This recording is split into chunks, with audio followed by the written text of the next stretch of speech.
Welcome to this podcast on a new article featured in Nonprofit Management and Leadership Journal. This article is titled NGOs Resource Capacity, Antecedents for Partnerships. The authors are Khaldoun Abouassi and Nadine Makhlouf from the American University, as well as Paige Whalen from the Bush School of Government and Public Service. The article is available online as of January 2016. Today we will be talking to one of the authors, Khaldoun Abouassi. The public and nonprofit management literature extensively addresses the subject of collaboration. In this article, we tried to examine the relationship between the capacity of organizations and their likelihood to form or join partnerships. To clarify, we understand partnership as a working arrangement among diverse actors, verbalized in a formal agreement to work on agreed-upon objectives and on projects with specific timeframes and resources. Partnerships are temporary endeavors. We try to see which organizations, based on their human resources, financial resources, technological resources, tend to form or join partnerships. Our results indicate the following.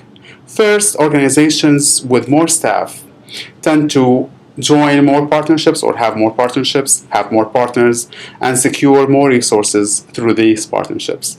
And that is because these staff have the skills, the knowledge, and the ability to work on new projects, to deal with more partners, and to manage higher budgets.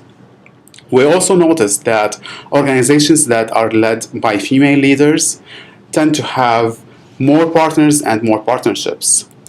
The existing literature actually tells us that the psychological development of women is more compatible with being a successful collaborator. Women are more communal and consensus builders and prefer collective approaches to problem solving than men. We also noticed that the technological resources are significantly related to the number and kind of partnerships and partners organizations have.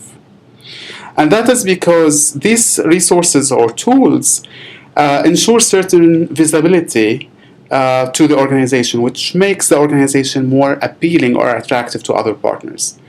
These resources or tools also make the organizations ready to communicate effectively and efficiently with other organizations. On the other hand, we noticed that organizations with higher internal revenues tend to form fewer partnerships.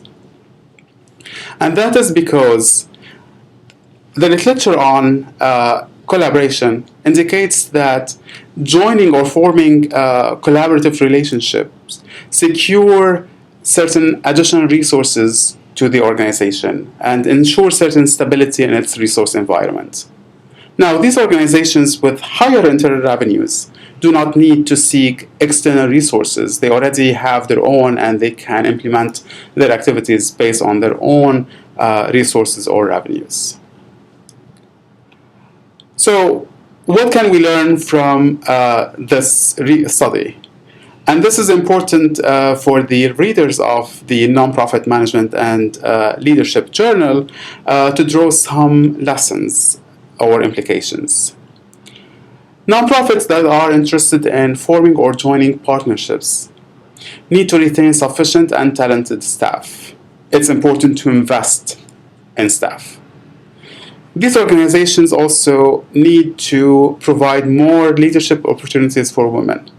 They also need to invest in technological resources or tools, not for fundraising and marketing purposes, but more for strategic goals. And finally, these organizations need to maintain adequate financial resources to mitigate some of the costs that might be associated with forming or joining partnerships. We hope this podcast piqued your interest and you would read our article. Thank you.